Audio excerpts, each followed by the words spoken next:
What's going on, everyone? My name is Marquis Lion. I'm an independent personal trainer that trains at a Warehouse gym located in San Diego, California, which is a private facility. Today, I'm going to show you guys how to do a kettlebell swing. So I'll tell you guys a little bit about me. I'm originally from upstate New York, Albany. I've been moving around to different locations. I done lived in Indiana, I lived in Boston, now I'm here in California. So my goal for fitness is to put good information out there and just motivate. I want to motivate and inspire others to do things that they've never done. Let people know, like, no matter what you're going through, like, you can do anything, you know? People will doubt you, people will criticize you, but it's on you to do it, you know what I mean? It's not on you, it's not on them. So that's a big goal for me, is like see others, motivate others to do their dreams, and when they do it, I get excited. So now what I'm bringing to you guys today is how to do a kettlebell swing, right? Kettlebell swings are a great exercise. They're low impactful. They're great to increase your heart rate. So if you like to do cardio, you like running, you like moving, this is a great exercise you can do that's not as impactful, and you can burn large amounts of calories if done correctly. So it's low impact, you know, it's good for your glutes. It helps to create power and explosiveness, and it also strengthens your core. So let's go through it. I'm gonna show you guys exactly how to do this exercise. So the main focus of the kettlebell swing is the hip hinge motion. So the hinge motion is where you're requiring force to use your hips to move the weight, right? So slight bend at the knee. You're gonna take your hips, you're gonna hinge them straight back.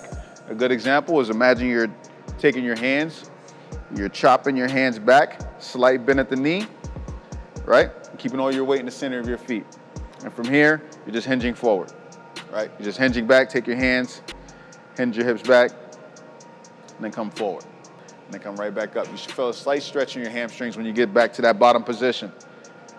When you get right here, you should feel a stretch here. Then come right back up, right? Pulling from your glutes and squeezing your core at the top. So for your starter position for the swing, you want to keep your feet straight, and you want to try to keep your shins vertical during the whole motion, all right? Feet are shoulder width apart as well. Now, you want to keep your eyes on the kettlebell when at your starting position. Some people like to pick it up. I like to start with my eyes on the kettlebell first, and then from there, you want your back flat. You don't want to round it back at the bottom of the motion. From here, you're going to screw your hands into the kettlebell. So imagine you're screwing your hands right into the kettlebell. You want to lock and engage your lats, right? And retract your shoulder blades. From this position, you just want it to be nice and strong, nice and tight. You don't want anything loose in this position right here, because you're about to explode with this weight. So you want to make sure you're nice, strong, and engaged, okay? Now from this position, you want to pike the kettlebell behind you, right? You want to keep it right under. You don't want to squat, you don't want to bend at the knee. You want to pike the kettlebell behind you. You want to hinge your hip forward and squeeze your glutes as you come up. And also focus on your breathing, right? When you come back, you want to inhale and exhale as you come up.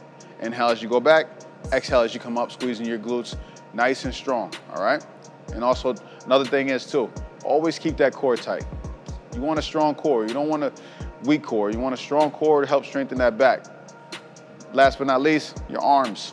Make sure your arms are not fully extended. Some people like to fully extend their arms, but I don't like to fully extend my arms because this starts taking over the motion, right? So core, glutes, strong power, explosiveness on the way up.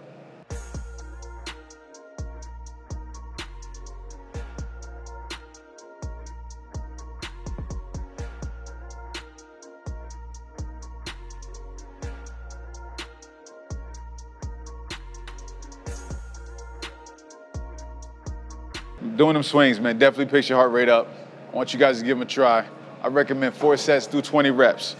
If you're up for a challenge, do 30 reps with a challenging weight.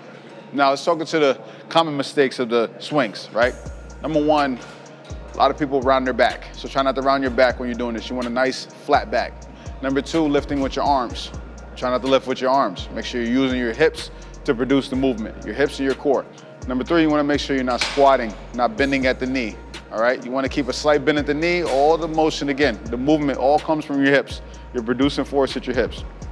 All right, and also the last but not least, number 4, is make sure your core is engaged. You want a nice strong core to protect your low back. Also, don't forget to subscribe to the Warehouse YouTube channel, and as well as mine. My name is Marquis Lion. Peace and love.